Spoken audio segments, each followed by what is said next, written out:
Israel is God's prophetic clock. But pay close attention. Israel is God's prophetic clock, not the Jews. Israel is not the same as Jews and Israelites.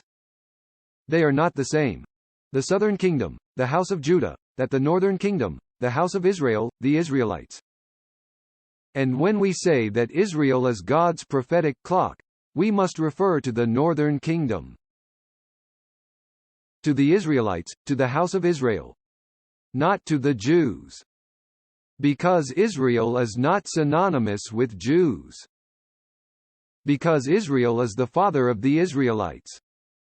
Judah is not the father of Israel, Israelite, he is the son of Israel. Jew is the son of Judah. Israel is the father of the Israelites. Judah is the father of the Jews, nothing more. Let's look at the following table.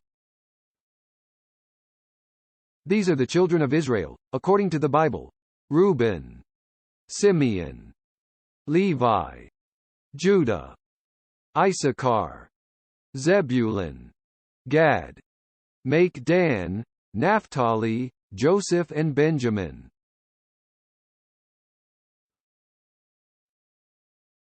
Where Reuben is the father of the Reubenites, Simeon is the father of the Simeonites. Levi is the father of the Levites. Judah is the father of the Jews. Issachar is the father of sharks and Sacher. Zebulun is the father of sharks. Gad is the father of the Goths. Asher is the father of the Azeris.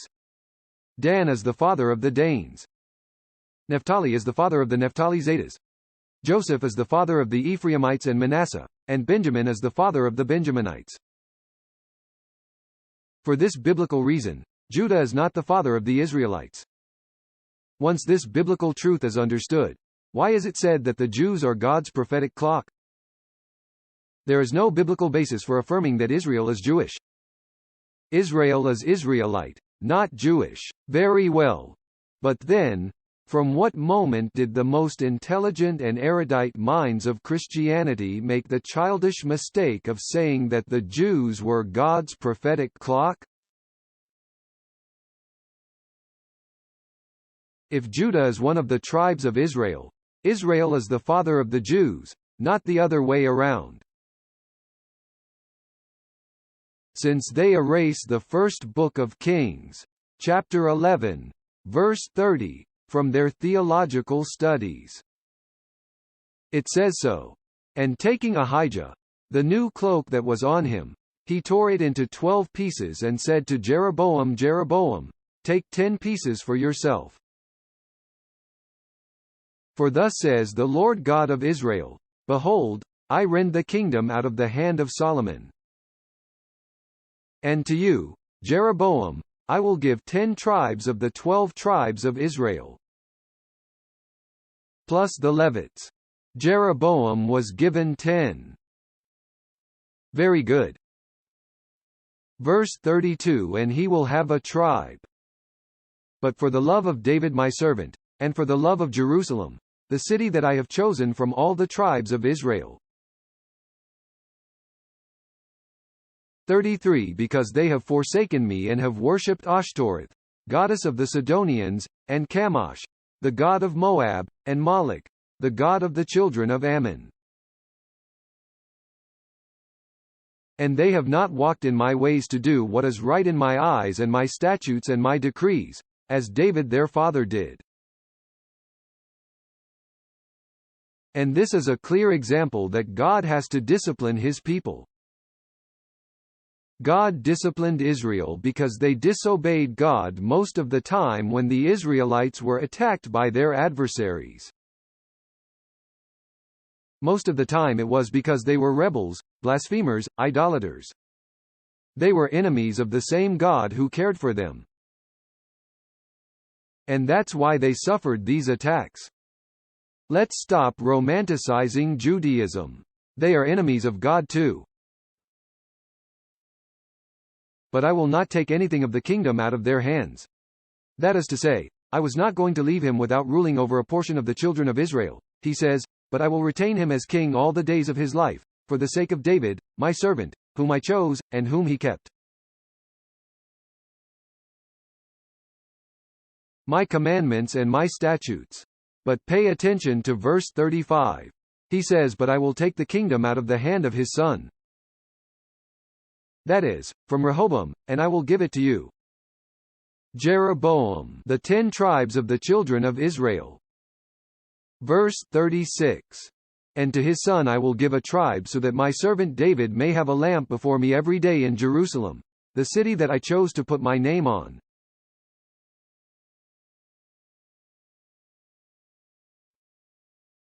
The division of the kingdom of Israel into 2 kingdoms was the consequence of the idolatry of King Solomon. Like King Solomon did not lead the people to worship God. God, therefore, said that his son, that is, Rehoboam, would have the kingdom taken away from him and given to someone else, to be king of Israel and lead the people after God. But well, this is where the kingdom of Israel is divided into 2 nations, 10 tribes that are part of the northern kingdom, the house of Israel, and 2 tribes plus the tribe of Levi that made up the southern kingdom, the Jews.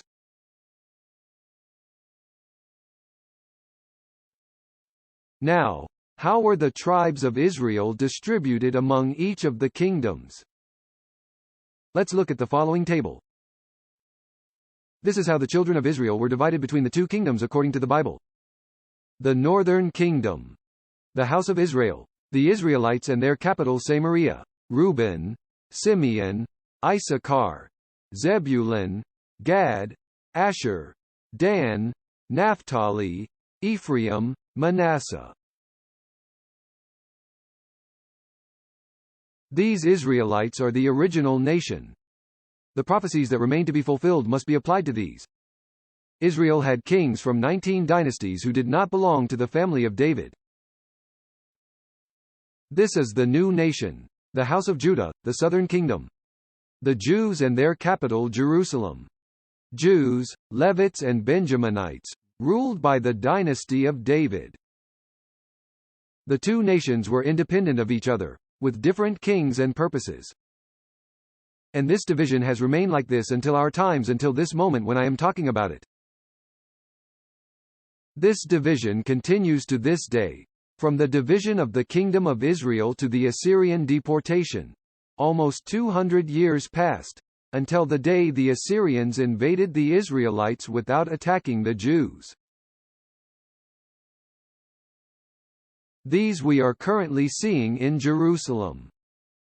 And the Israelites were taken captive by the great Assyrian Empire, and from there the Israelites were scattered to Western Europe. The Jews are the kingdom of the south. The ones we are seeing today in Jerusalem are the Jews. They are not Israel, they are Israelites. But as a biblical nation they are the Jews. What are the nations of Israelite origin? Norway, Denmark, Ireland, Holland or Netherlands. Switzerland and Finland, Sweden, Scotland, Welsh, United States, Canada, Australia, New Zealand, Great Britain and all those overseas nations that belong to the British Crown. The tribes of Israel that belonged to the northern kingdom dispersed and gave rise to great nations, those we know as Anglo-Saxons. Great world powers. These are the nations that originated from the lost tribes of Israel. Those that came out of Assyria, the Caucasus Valley, Mesopotamia, and that universal history knew them as Celts, Scythians, Scandinavians, Vikings, Anglo-Saxons, Caucasians, Germanic countries, all these countries. Its true origin lies in the lost tribes that the Assyrian Empire took captive to Assyria. These tribes traveled through the European steppes until they settled in Western Europe. So the House of Israel, the banished House of Israel, is located primarily in the west. That is why only the Jews remained in the Middle East. The Jews were made up of 3 tribes: Jews, Levites and Benjaminites, as I mentioned. It was the nation that emerged from the Israelites. These are Jews.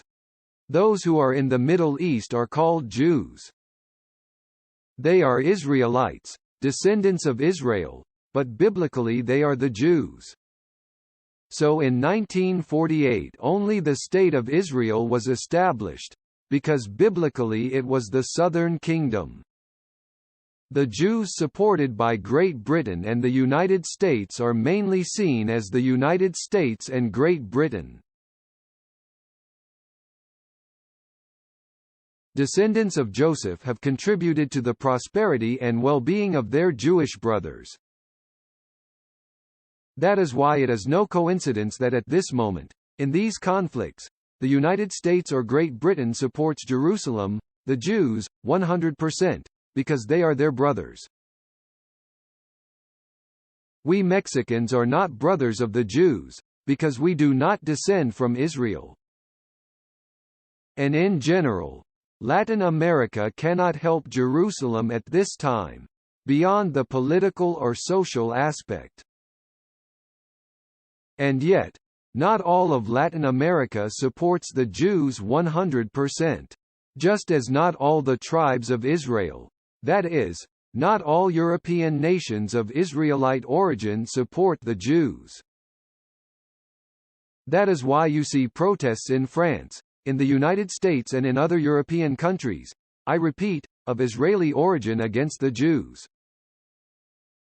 Due to this ancient historical background, Jews and Israelites were separated, divided, and to this day this feeling of division, of separation, remains, and the only ones who have supported the Jews are Ephraim, England or Great Britain, and Manasseh, the United States.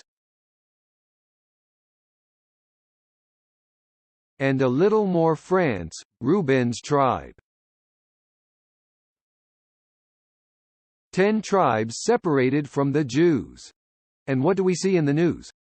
Most of these European nations, but of Israelite origin, do not agree with the Jews because their division originated in the land of Canaan many centuries ago.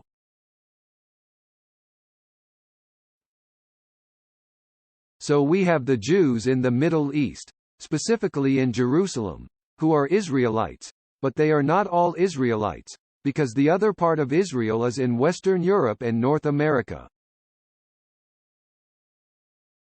God's prophetic clock is not an hourglass as traditionally thought.